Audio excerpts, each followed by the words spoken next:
Hi, Rachel and Becca. I put a little note in the chat if you want to just introduce yourself and just make a note of what you're hoping to talk about today. That would be great. Hi, Pam. Sorry.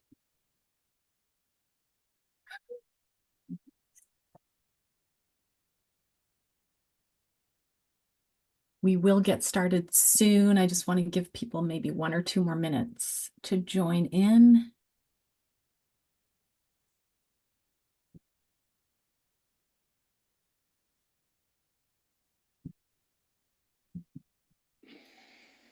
I'm really interested in hearing your advice for conducting the interviews for customers.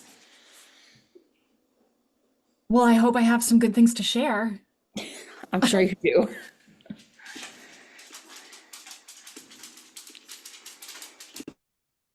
It's always there's always a little bit of imposter syndrome that sneaks in whenever I do one of these sort of things, but I know that I have good things to share and I will be sharing them. Yeah, imposter syndrome is tough, but at the same time, it's you're never going to be the expert that knows everything. If you're an expert enough that you have a lot of years of experience and you know where to get answers, I think that's enough because we're all gonna be like, there's always gonna be a gap, and that doesn't mean you shouldn't share. And I very rarely have had people say, oh, well, I expected you to be a lot smarter, so. Hopefully, they wouldn't say that to your face at any Well, rate. yes, but Oh, yeah, I don't think you don't need to worry about imposter syndrome. well, the beauty of these calls also is that it's a discussion and that I am hoping to learn from everyone else as well, because I want to make sure that this is a conversation and not just a lecture. Okay, so let's get started. Thank you so much, everybody, for joining. I made a little note in the chat. If you could quickly just jot down your name and what company you're at, and then if there's anything in particular that you want to talk about today, let me know and we can try and make sure that we cover it during the call today. And as I was mentioning to Mary, I really want this call to be a discussion, a conversation. Um, I think that it's that much richer if we're all sharing our experiences. So please, please don't hesitate to jump in, raise your hand, interrupt, throw out comments, add comments to the chat. I would love to hear from you as well. So let's get going here. So I am Emily Amos. I am the founder of Uplift Content. We are a small content marketing agency. We focus on doing customer stories, ebooks, white papers, and blog posts. So long form content for B2B SaaS companies. If we're not already connected, I would love for you to connect with me. My LinkedIn profile URL is down there below. Hi, Kelly. So glad that you are joining us again. Hi, Becca. So Kelly is from KC Communications, interested in your thoughts on group versus solo. Ooh, yes, we're going to touch on that briefly. But yes, that's a great question. Becca, so nice to have you from Total Expert, a fintech SaaS company. And you're looking for new ways to elevate your customer stories instead of the standard challenge solution success. More fun, quick hits.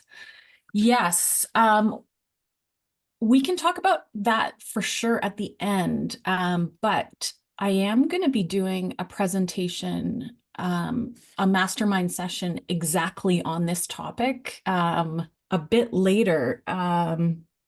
November 6th, actually. Mary and I just chatted about it. So we will have a whole session on November 6th dedicated entirely on different story types and different formats for stories. But we can definitely touch on that at the end as well, for sure. Kelly and Rachel, Sam, if you have a moment, oh, there's more people here that I didn't even notice. Kristin, hi, Rachel, Helen, Angela, great to see you. Sam, hi, self-employed copywriter, interviewer, specialized in case studies. Sam used to work for Case Study Buddy, so I know she's got lots of great experience. Loves talking about customer interviews, excited to be here. Awesome. Okay, so how to conduct a great customer story interview. This is what we're going to cover today. So setting up and preparing for the interview, how to ask questions, handling unclear responses. I know we've all been there. Capturing great quotes. Oops, sorry, I have to keep moving my little chat box around. Mistakes to avoid, tips from your CMA colleagues. So I have, we are going to be sharing, but I also have some tips from others who have previously shared with me. And then what questions you can ask. So I'm going to go quickly back to the chat here. Rachel, thank you so much. So Rachel from Aludo, I'd love to chat about how to create a written customer story as well as a video story to accompany it. I'm not sure that we're going to exactly touch on that, but we are going to focus on how to ensure that you get the right kind of information by asking the right kinds of questions. Without eliciting that good, juicy information, you won't be able to write a great story. So the focus of this session really will be on making sure that you get all the information you need from your interviewer, or sorry, from your interviewee. Okay, so first thing we're going to chat about is the importance of a great interview. So we know that interviews are important because they really are the foundation for a real, relatable, and persuasive story. So well-conducted interviews contribute to authentic, compelling stories in a few different ways. So number one, building trust and rapport with your customer is so important. By building that trust and rapport, you are encouraging your customer to share more candidly, even to the point of discussing setbacks or hurdles that they overcame. And, this may be a little counterintuitive, but making them comfortable enough to share some of the negatives as well as the positives allows you to add depth to the story. And it really, it shows that the success was not easy or quick. And therefore, it really just makes the story more honest. A great interview is important also for uncovering genuine insights and emotions. So when you conduct a solid interview, you're creating this really nice open environment where customers feel comfortable sharing their true experiences. And this allows you to go beyond just the surface level facts in your story and really capture that emotional journey as well. And then finally, a great interview is important because it allows you to highlight specific real world examples.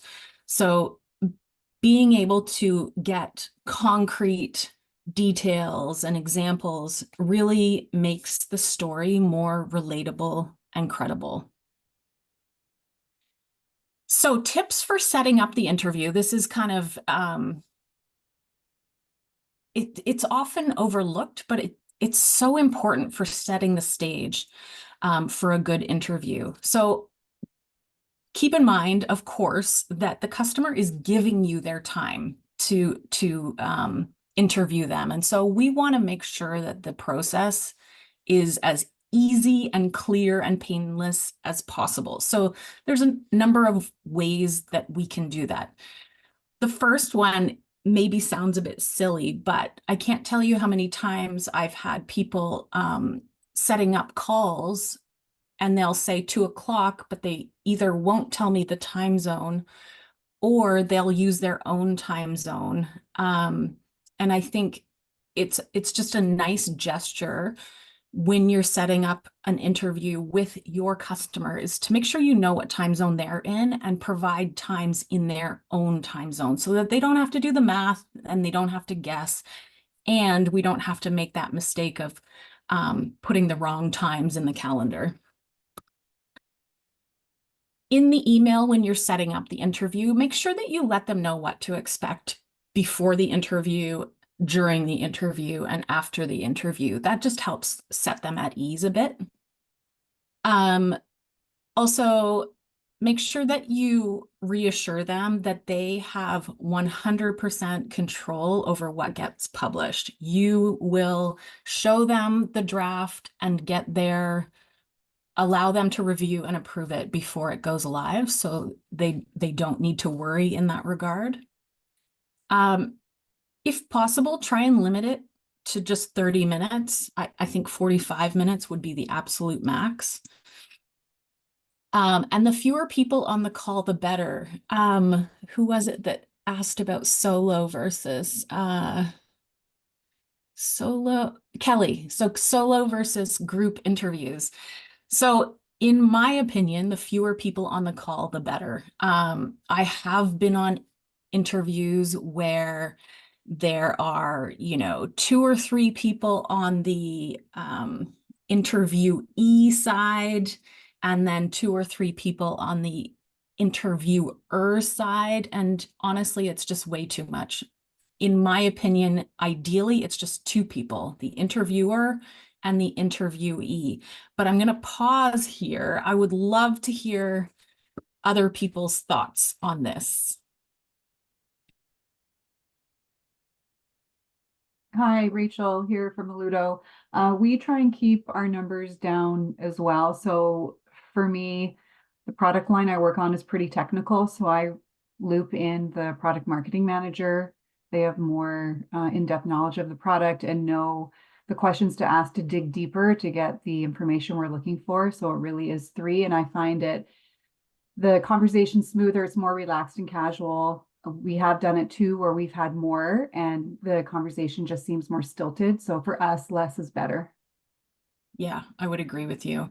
And I think too, if there are 2 interviewees on the customer side, it's also awkward because, they're kind of hesitating who should answer the question, or it just bloats the interview where, each person will answer the same question, and then your 30 minutes gets long blown out of the water because there just isn't enough time for 2 people to answer the same questions twice.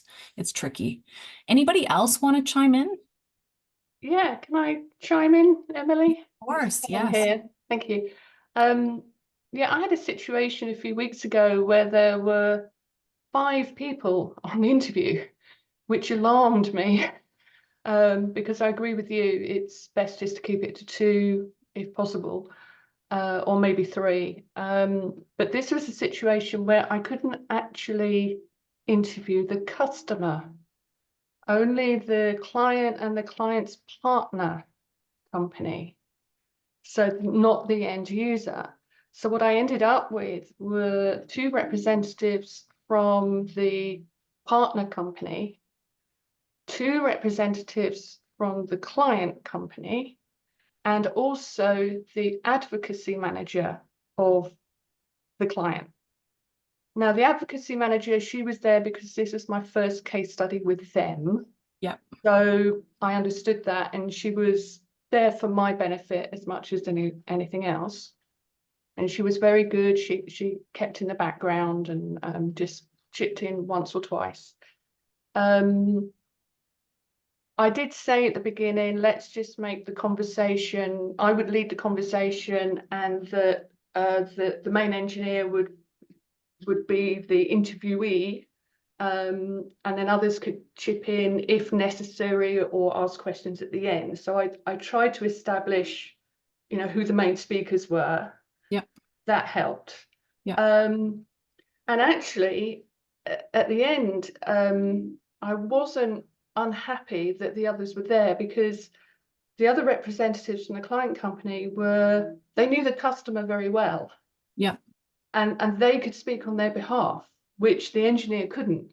He Right. was interested in his invention. Mhm. So it did work out well. So, sometimes you end up in a situation where, okay, I can't speak to the end user, the customer, but maybe someone can stand in their stead. I So, think that, that's a great point, that you can't always have access to the actual customer. So that's something else we can talk about too. I didn't bring that up in my outline here, but we've also had situations where unfortunately we weren't able to access the customer themselves. And we did something very similar to what Helen did, where we interviewed our client. And I guess it's better than nothing, but my opinion is that it's not ideal. Really, we want to be talking to the customer. We want to get their own words so that we can have real quotes and have the story told through the lens of the customer. But I think we understand that in some cases that's just not possible. Helen, were you able to keep the call relatively short, like to 30 minutes, even though you had that many people on the call? no, it was an hour. Yeah. But it was a complicated situation. So there were a lot of technical details Yeah. that needed to be explained. So I wasn't too worried about that. Plus, it was one interview instead of two, because usually you want an interview with the client and then an interview with the customer. So I had to make do with one interview. So therefore, I was prepared to let it run to an hour, because I needed to get both perspectives. Mhm. So it wasn't ideal, but I mean, you're right. You always really want the customer there, to see it through their lens. But it was helpful having the account manager there. Yeah. Yeah. Anyone else want to chime in about, there are times where maybe the story is just one that you really need to tell, even if you don't have access to the customer. I'd love to hear people's thoughts and opinions on that. Is it worth doing the story if you can't speak directly to the customer?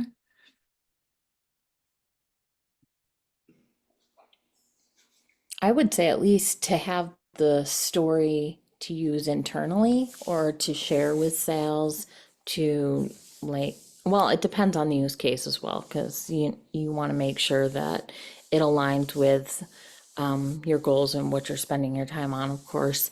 But if it's a good story and you want sales to be able to talk about it in some capacity, then I would still do it. Yeah. Anybody else? And just to echo what Mary said, the salespeople were very keen to have this case study written.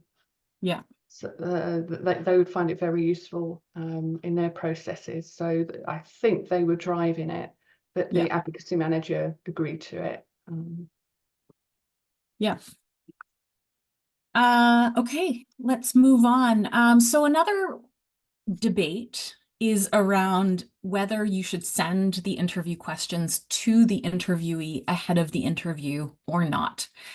So some people feel like, no, don't send the question. I never send the questions ahead of time, because then the interviewee will prepare their responses and they won't be candid and it'll be stilted, etc. And then other people say, no, definitely send the questions ahead of time. We want the customer to feel comfortable if they want to prepare. Maybe for the metrics, they need to do some investigation or some digging.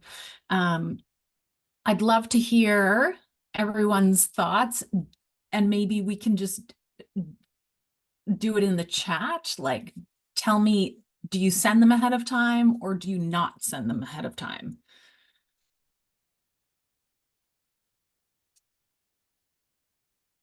Just going to give everybody 30 seconds to say, yes, I send them ahead of time, or no, I do not send them ahead of time. There's no right or wrong answer. You're not going to be penalized.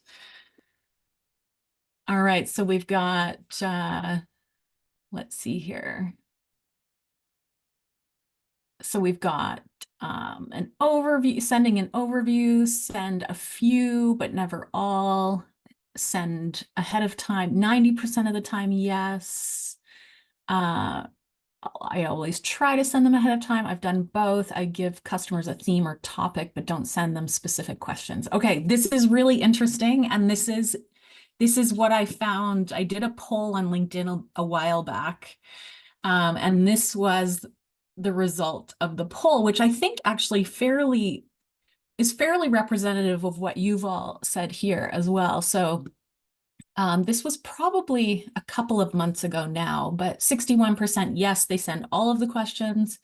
7% say yes, but only the metrics. 26% say just a summary, and then 6% say no, none of them. So interesting. Does anyone want to comment?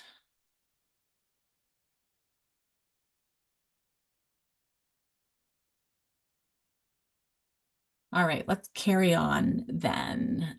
So how do you prepare for the interview? I think it's really important that you do your homework. So there's a few things that we always try to do when we're getting ready for an interview. So for sure, we want to research the customer. So this would be reviewing any background information that you have and how they're using your product. So this could be anything from notes in your systems to call summaries. You could chat with different people in your organization to find out what their experience has been with your products. Make sure that you have a clear view on what you want the story to focus on. So is there a specific angle for this story? Do you want to highlight a specific use case? Is it ROI driven? Make sure you're aligning your questions with the focus that you want for this story. And then, of course, you want to customize your questions. So make sure that you're not just asking generic questions. If you know some of the information, then make your questions more specific so that you get richer information in return. Are there any other ways that you prepare for an interview?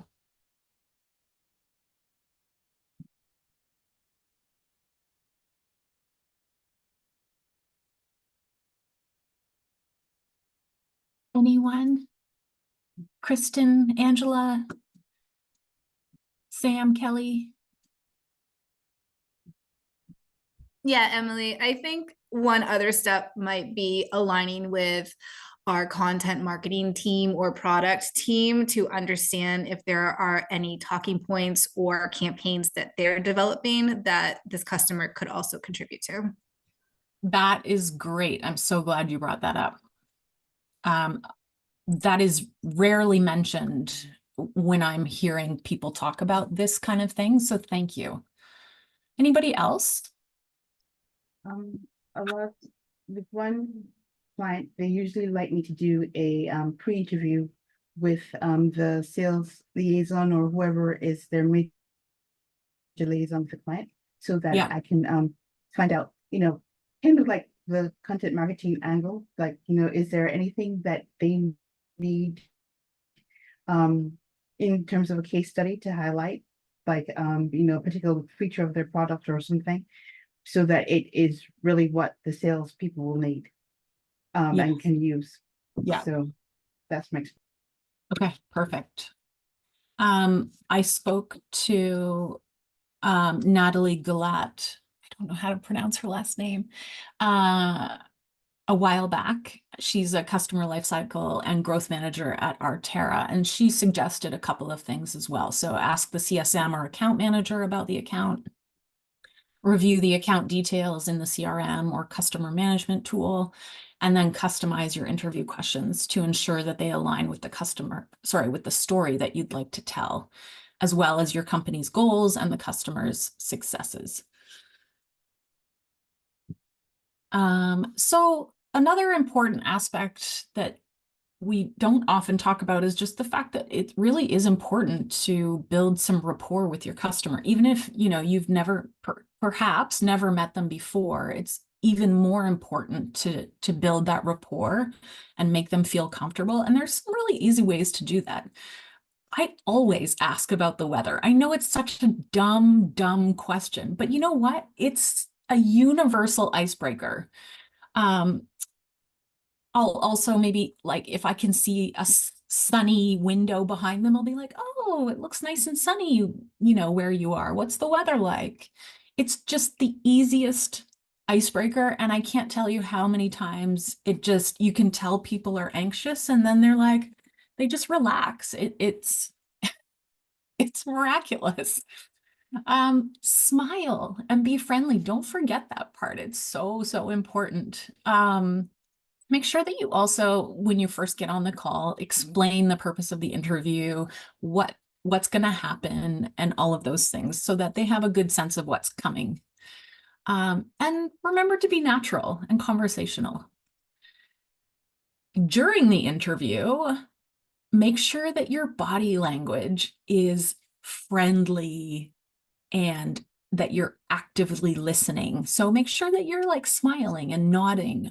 Sometimes I feel like I'm a bit of a bobblehead, but I do think that we all want to know that people are listening to us when we're talking. And so if we are muted, it's even more important that we're showing them that we're actively listening to them. Are there any other tips or tricks for building rapport and making people feel comfortable in the interviews? So I'm guessing we should be on video during these interviews. Yeah. Good point. I didn't mention that, but yeah, I mean, ideally it would be a video so that you can have a face-to-face conversation. Yeah. I'm not a huge fan of being on video myself, so I do struggle with it, but I know it's important, especially with customers. Yeah, it is. Anybody else? Any little tips or tricks? Oh, okay. So Sam said, I often mention that my cat might interrupt us, usually gets a laugh. Yes, like anything like that, just to show that you're just a normal person. It does wonders for breaking the ice, for sure. Okay, here's a little tip. And actually, as I was listening to some of you give your responses, I caught myself saying, yeah, In fact, I should have muted myself. In an interview, muting yourself is a really great trick to make sure that you're not interrupting any sound bites in case you want to use the video or audio. And it also, by having a little bit of uncomfortable silence, it sometimes gives your customer the opportunity to reiterate what they've just said, but in a more concise and more clear way. Helen, thank you. Yes, muting. It's worth telling your interviewee ahead of time that you are going to mute so that they understand what you're up to and that there may be a second or two of silence before you're able to unmute yourself. But that second or two of silence is actually your trick to elicit a bit better response sometimes. So how do we ask questions? I think we can all agree that words matter. And I'm sure that we've all heard this before, that open-ended questions are best. So an open-ended question encourages detailed responses. So an example would be something like, can you walk me through the challenges you are facing before using our solution? And then you want to dig deeper with follow-up questions so that you can get more specifics. So a follow-up question example could be, can you give me an example of how that impacted your business? And then you want to make sure that you're asking questions that allow you to highlight their successes by focusing on some measurable results. So that could be something like, what specific metrics improved after implementing our solution? And then finally, this is one that sometimes we forget to ask, but I think it's really important, is to remember that we want to understand how they feel about something. So perhaps, how were you feeling before you started looking for a new solution? So next, we're going to quickly cover how to handle unclear responses. So, sometimes we are talking to people, especially in the case where the solution is quite technical. Some of you mentioned this already. Sometimes you get answers that just aren't clear. Maybe you don't understand it, or maybe the person just hasn't articulated it in a very clear way. So it is important that you ask for clarification or ask for an example, and don't be scared to say that you don't understand.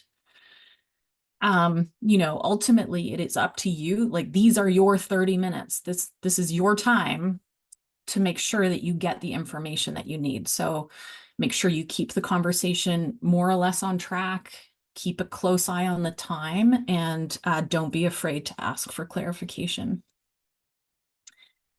So we know that a great story will include great quotes from the customer. So a couple of tips would just be, as you're speaking, keep an ear out for meaningful responses or answers that you think like, oh yeah, that could be really good. And then use your muting technique to just leave a little silence, and maybe they will reframe it or reposition it in such a way that it just makes a really great soundbite. You can also be more explicit about it too, and just say like, oh, that was really great. Can you say that again, or summarize what you just said?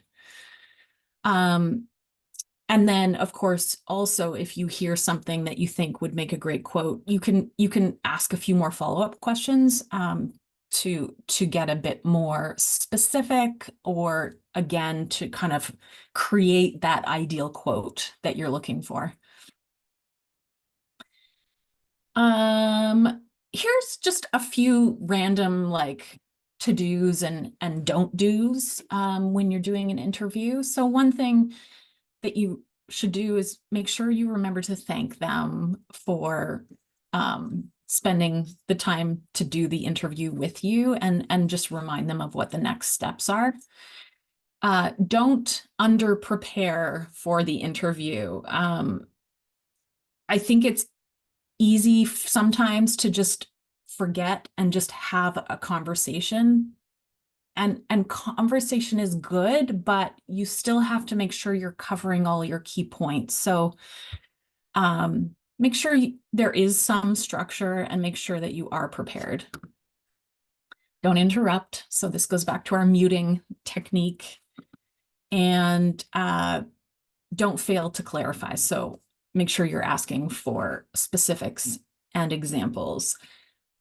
I'm going to open it up here because we're about to dive into some specific questions that you can ask. But before we do that, are there any tips or mistakes that you've made in the past that you've learned from? Any do's and don'ts? I'd love to hear your thoughts.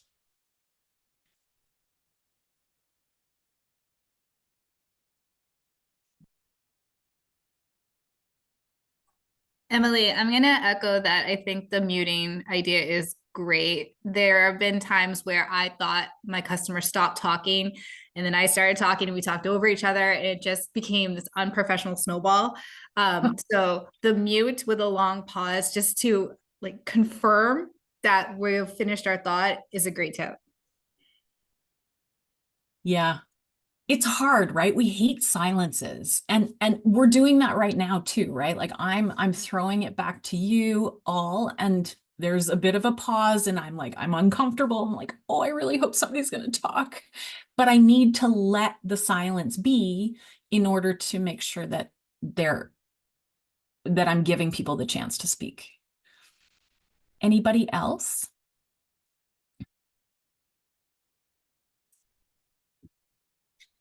Yeah. Hey, I think all the tips are really great. I particularly love the like under preparing for an interview is something I think, especially when you get comfortable and you've done so many, you can really just be like, oh, I know how to do this. Um, and then you try to write something and you lose the opportunities and you're really kicking yourself. But I really like thinking of like the ideal quotes that I want to get from a case study. Like what is like my dream kind of story and quotes and what I would love to have from this, and then sort of work back to have the questions that are going to lead to those quotes. Yeah, that's great. But I think easier said than done. Like, how do you tackle that, Sam? Because when I'm doing it, I never really know where the conversation is going to go. I mean, I know what questions I want to ask, but I don't know where they're going to take it with their answers. So do you have any tips for figuring out how to work backwards?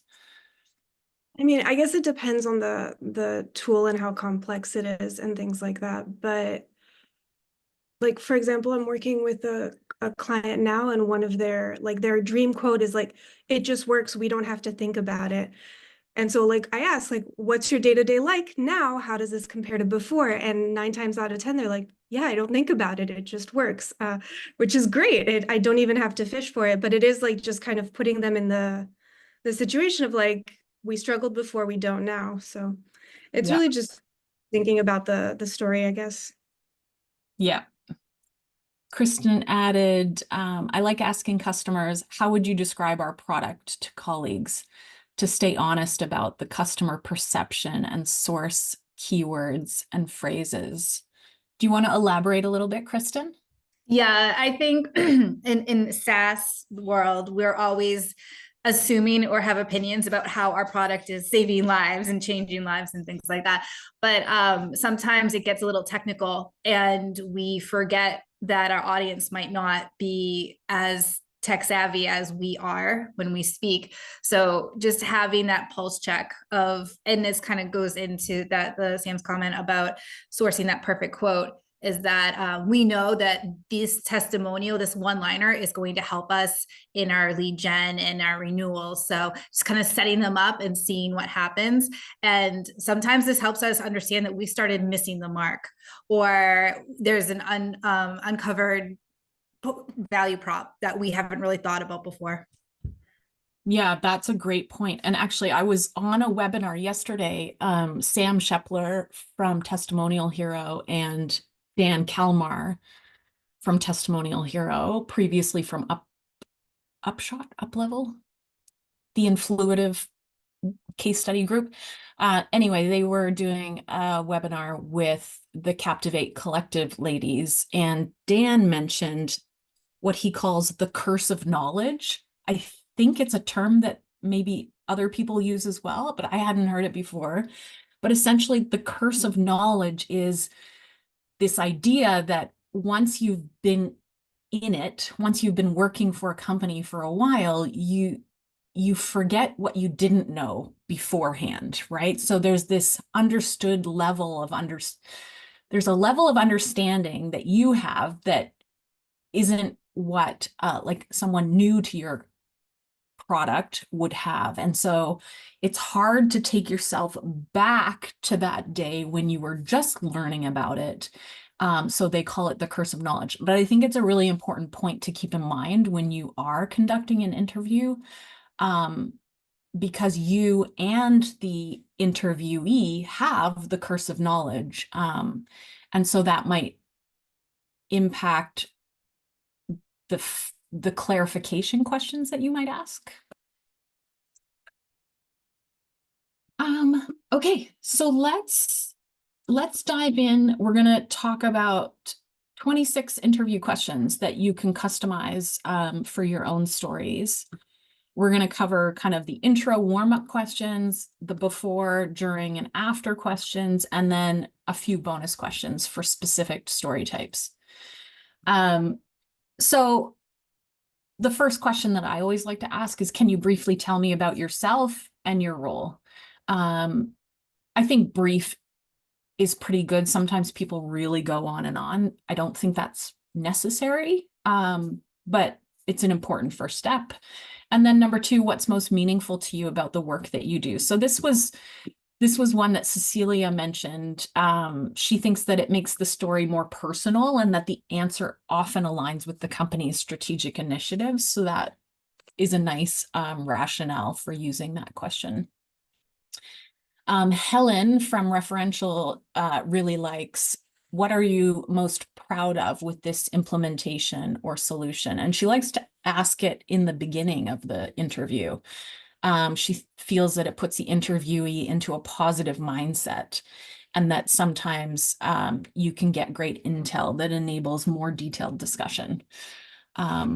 So that's a different one. It's not one that I've asked before, but I really like the idea behind it. Lewis from, why isn't this showing up? Lewis Gonzalez from Alteryx likes, what keeps you up at night as it relates to your job? I think this is a fairly common question that a lot of us ask, but he says that it's one of his favorites because leaders who want to drive transformation will obsess over this challenge. They don't turn off ideating at 5 p.m. They think about it while they're driving, doing chores, and trying to fall asleep. So for him, this question allows him to get to the core of their thinking. And he feels that you often get the most human answer from this question.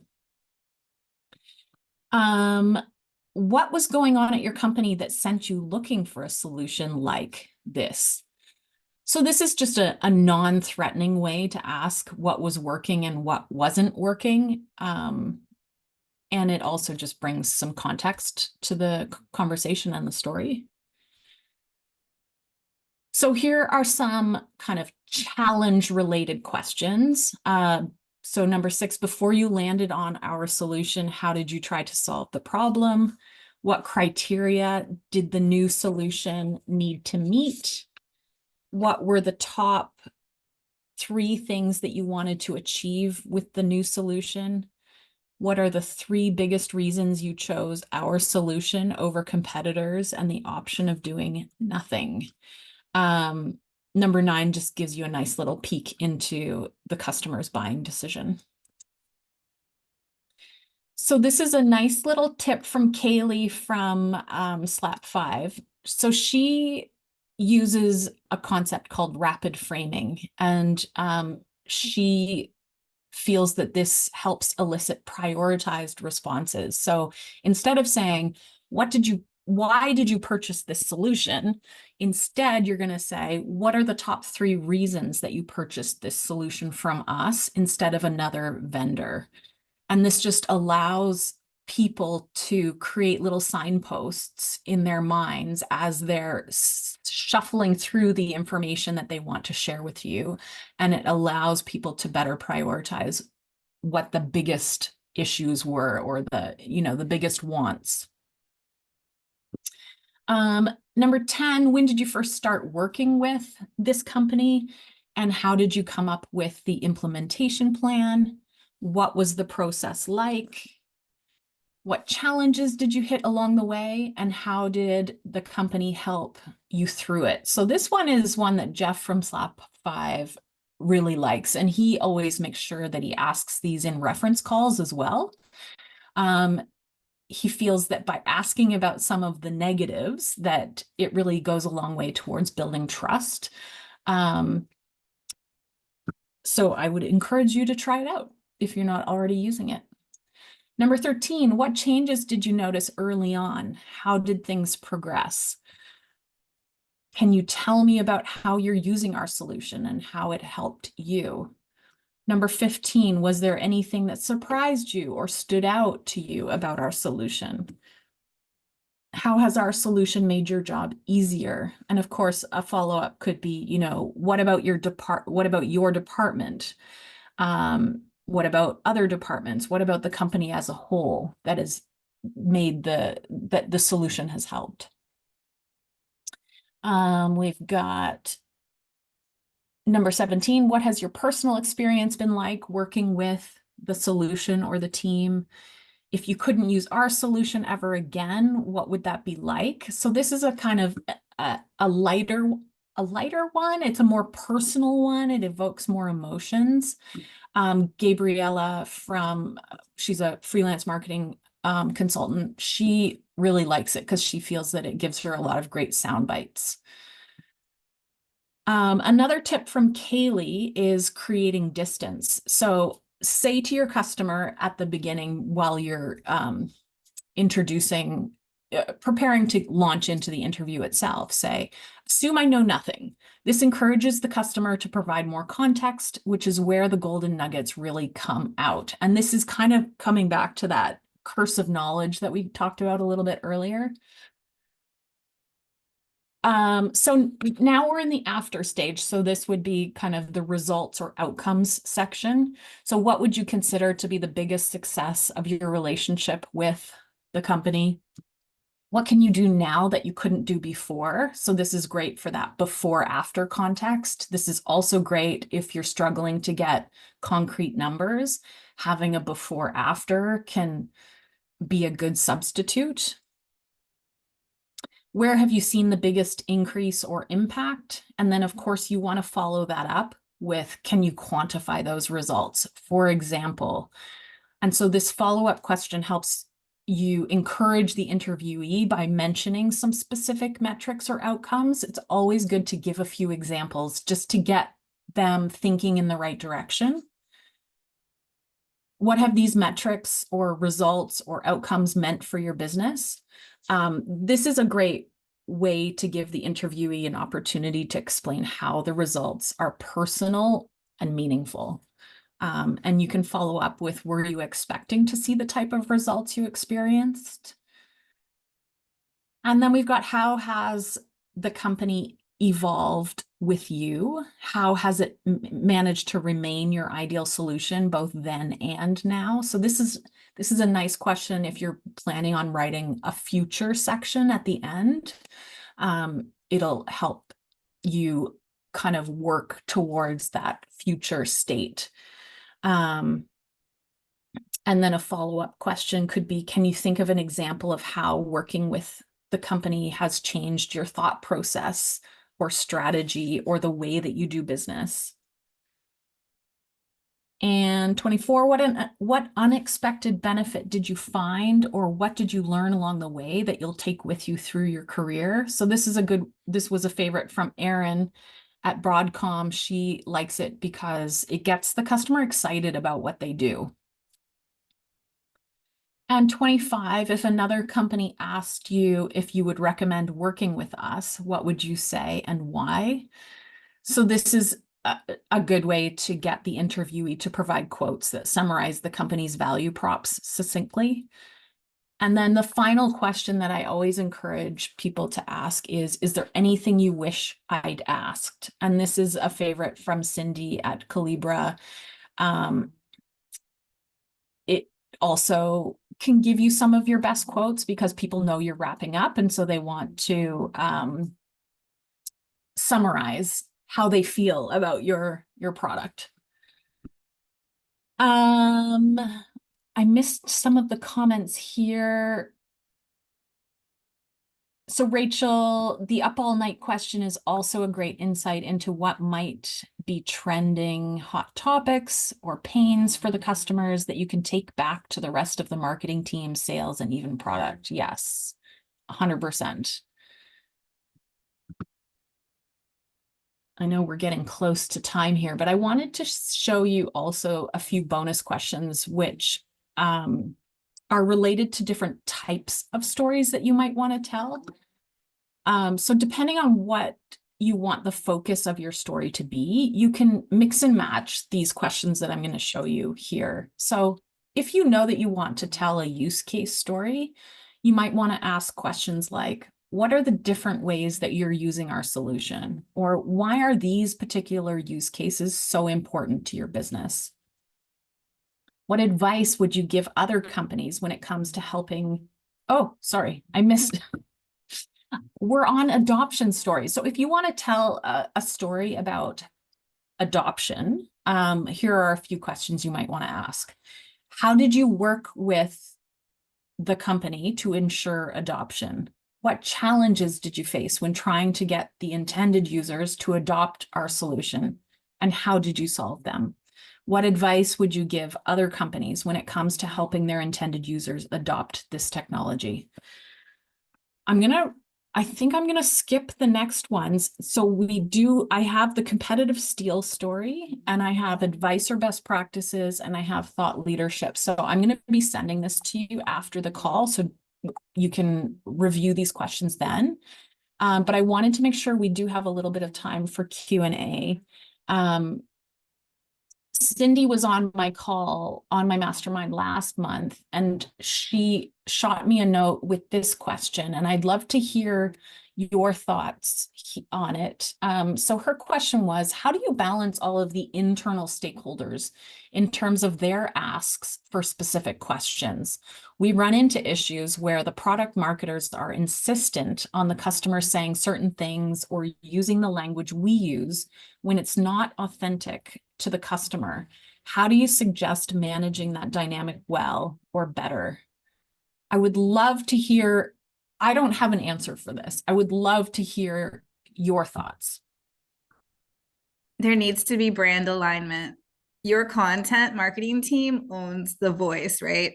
And it should be the customer voice. And your product marketing team needs to understand that. And you just have to push back. Thank you. Anybody else experience this? How do you handle it?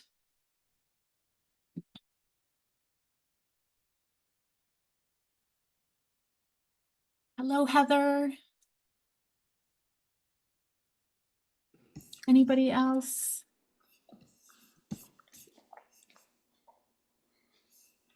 Okay, let's open it up then to any last questions. We've got about 5 minutes or less. So anything else on your mind about interviews that we didn't cover yet?